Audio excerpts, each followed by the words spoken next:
অনেক দিন আগের কথা। রেশমপুর নামের একটা ছোট্ট সুন্দর সবুজে ঘেরা গ্রাম ছিল। আর সেই গ্রামে বাস করত দুই অনাথ বোন, পিঙ্কি ও রিঙ্কি। তাদের মা বাবা এক দুর্ঘটনায় মারা যায়। তারপর থেকে তারা দুই বোন এক ছোট্ট ঘরে বড় হয়ে ওঠে। রিঙ্কি দেখতে অনেক সুন্দরী ও মায়াবতী, ঠিক তেমনি রিঙ্কিও বড় বোনের মতো। আর তারা নিজেদের খাবার জোগাতে দিনরাত পরিশ্রম করত। রিঙ্কি অন্যের জমিতে কাজ করত আর রিঙ্কি ঘরের সমস্ত কাজ করত, সেই সাথে তাদের রান্নাও করত এবং বাকি সময় সেলাই মেশিনে কাপড় সেলাই করত। আর এভাবেই তাদের দুই বোনের জীবন কেটে যাচ্ছিল। আর তারা দুই বোন সব সময় তাদের পাশে থাকতো। আর কোনো বিপদ হলে তারা আলোচনা করে সমাধান বের করত। রিঙ্কি সব সময় স্বপ্ন দেখতো তাদের একটা সুন্দর বাড়ি হবে, আর সেই বাড়িতে তাদের জন্য একটা সুন্দর বেডরুম থাকবে, যেখানে সকল দুঃখ কষ্ট দূর হয়ে যাবে। আর রিঙ্কি একদিন পিঙ্কিকে বলে, আপু তুমি দেখো, একদিন আমাদের জাদুর সোনা ও রূপার বিছানা থাকবে, যেখানে আমরা সুখে থাকবো আর আমাদের কোনো দুঃখ কষ্টই থাকবে না। ছোট বোনের কথা শুনে পিঙ্কি হেসে বলে, আরে রিঙ্কি, এই সব স্বপ্ন তোর গল্পের বইয়ের জন্যই মানায়, আর এইসব কিছু বাস্তবে কিছুই হয় না। তাই এইসব কথা ভাবা বন্ধ করে কাজে মনোযোগ দে। বড় বোনের কথা শুনে রিঙ্কি হেসে বলে, আপু এই সব কিছু সত্যি হবে আর আমি স্বপ্নে দেখতে পাই। রিঙ্কির এই কথা শুনে পিঙ্কি বলে, তুই কাজ না করলে এই সব কিছু স্বপ্নই থেকে যাবে, আর যদি আমরা অনেক পরিশ্রম করি তাহলে আমাদের ভাগ্য বদলাতে পারে, নইলে এই ভাঙা ঘরেই থাকতে হবে। আপু তুমি ঠিক কথাই বলেছ, আর আমি এভাবে কিছুই ভাবিনি। আর এখন থেকে আমরা দুই বোন বেশি বেশি কাজ করব। এই কথা বলে তারা দুই বোন হাসতে থাকে। তারপর তারা আবারও কাজ করতে বেরিয়ে পড়ে। তখন তারা হাঁটতে হাঁটতে তাদের কাজের জায়গায় যাচ্ছিল, কিন্তু হঠাৎ এক বৃদ্ধাকে দেখতে পায়। বৃদ্ধাটি একা দাঁড়িয়ে থাকতে পারছিল না, তাই তিনি একটা লাঠির মধ্যে ভর রেখে ফুটিসুটি হয়ে মন খারাপ করে দাঁড়িয়ে থাকে। তখন পিঙ্কি ও রিঙ্কি বৃদ্ধার কষ্ট দেখে মন খারাপ করে ফেলে এবং তারা দুই বোন বৃদ্ধার কাছে যায় এবং পিঙ্কি বলে, দিদা আপনি এখানে এভাবে দাঁড়িয়ে আছেন কেন? আপনি কোথাও যাবেন? আমাদের বলুন, আমরা আপনাকে পৌঁছে দিয়ে আসবো। তখন পিঙ্কির কথা শুনে বৃদ্ধা মন খারাপ করে বলে, আমার কোথাও যাওয়ার জায়গা নেই, আর আমি 2 দিন ধরে না খেয়ে আছি। কেউ আমাকে কিছুই খেতে দেয়নি, তাই এখানেই দাঁড়িয়ে আছি। এই কথা বলে বৃদ্ধা মন খারাপ করে থাকে। আর তখন বৃদ্ধার কথা শুনে পিঙ্কি ও রিঙ্কির মন খারাপ হয়ে যায়। তাই রিঙ্কি বলে, দিদা আপনি কষ্ট পাবেন না, আপনি বলুন আমরা আপনার জন্য কি করতে পারি। দিদি ভাই, তোমরা আমাকে যদি সাহায্য করতেই চাও তাহলে তোমরা আমাকে কিছু খাবার দেবে। আমার খাবার পেলেই আমি সুস্থ হয়ে যাব। বৃদ্ধার এই কথা শুনে পিঙ্কি বলে, আচ্ছা দিদা, আপনি আমাদের সাথে আমাদের বাড়িতে চলুন, আর আমরা যেই খাবার খাই আপনি না হয় সেই খাবারই খাবেন। পিঙ্কির কথা শুনে বৃদ্ধা অনেক খুশি হয়ে যায় এবং তাদের সাথে বৃদ্ধা তাদের বাড়ি চলে যায়। তখন পিঙ্কি প্রথমে বৃদ্ধাকে পানি খেতে দেয়, তারপর রিঙ্কি খাবার আনতে যায়। তখন রিঙ্কি খাবার গরম করে সেই খাবার নিয়ে বৃদ্ধার কাছে যায়। তখন বৃদ্ধা খাবার দেখে অনেক খুশি হয় এবং খুশি মনে খেতে শুরু করে।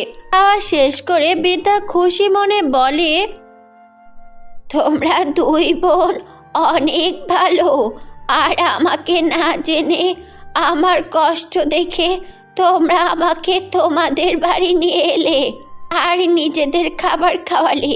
তাই আমি সব সময় তোমাদের জন্য দোয়া করব, যেন তোমরা তোমাদের স্বপ্ন পূরণ করতে পারো। আর যদি পারি আমিও তোমাদের কিছু একটা উপহার দিব।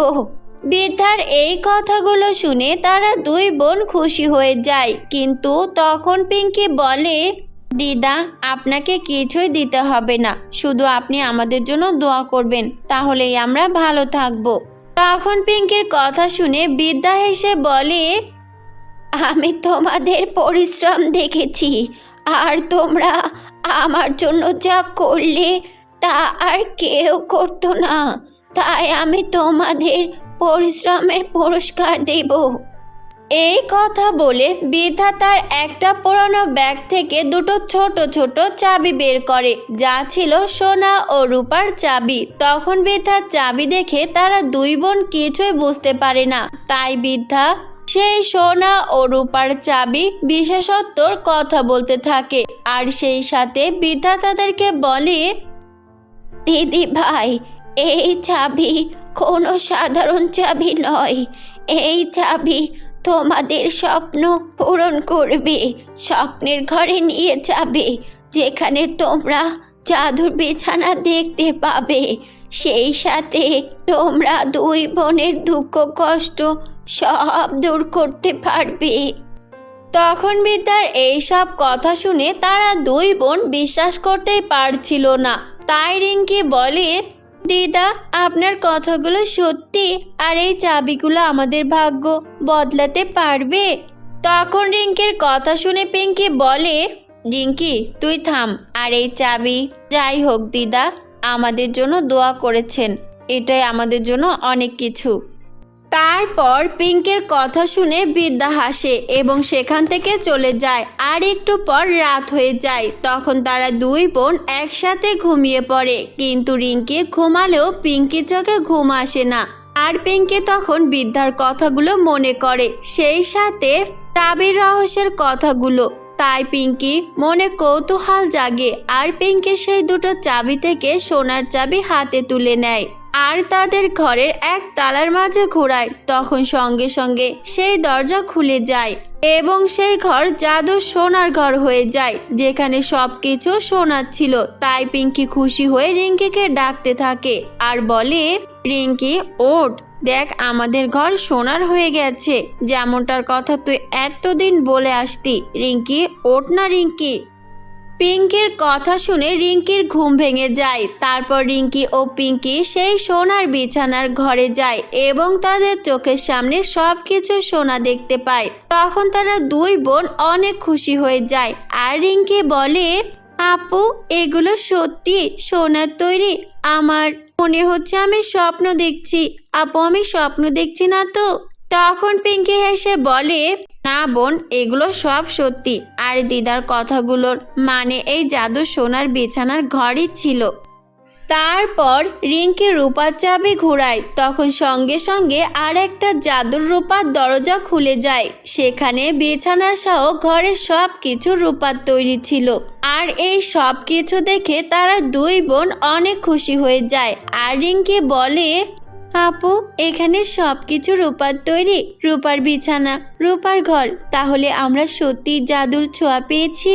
এখন আর তোমাকে অন্যের জমিতে কাজ করতে হবে না। হ্যাঁ রে বোন, তুই একদম ঠিক কথা বলেছিস, কিন্তু তার জন্য আমাদের শত নির্লোভ নিরহংকার থাকতে হবে। তাহলে এগুলো সত্যি থাকবে, না হলে আমরা সবকিছু হারিয়ে ফেলবো।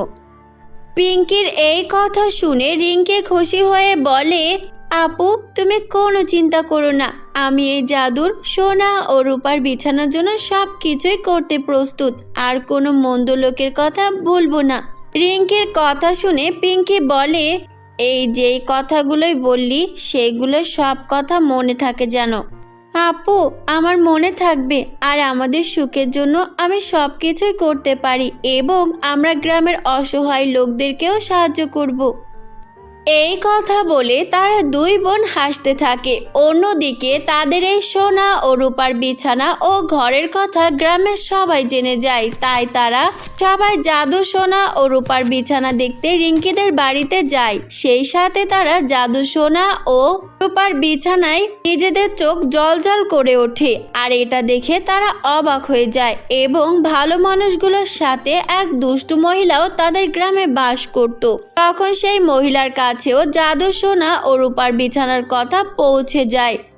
তখন সেই মহিলা অনেক লোভে পড়ে যায়। তাই সেই মহিলা পিঙ্কির কাছে যায় এবং জাদু সোনার চাবি চায়। কিন্তু তখন পিঙ্কি মহিলার খারাপ ইচ্ছের কথা ভেবে তাকে চাবি দেয় না আর বলে, কাকিমা, এই চাবি শুধু সৎ ও ভালো মানুষদেরকে সাহায্য করবে, আর এটা শুধু একার জন্য নয়, তাই আমি আপনাকে এই চাবিগুলো দিতে পারবো না।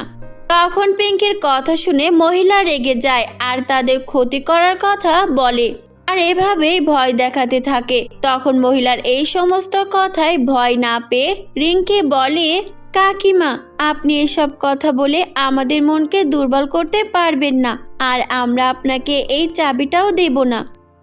তখন মহিলা তাদের দুই বোনের কথা শুনে রেগে যায় এবং সেখান থেকে চলে যায়, কিন্তু মহিলার লোভ তখনও ছিল, তাই মহিলা রাতের অপেক্ষা করতে থাকে।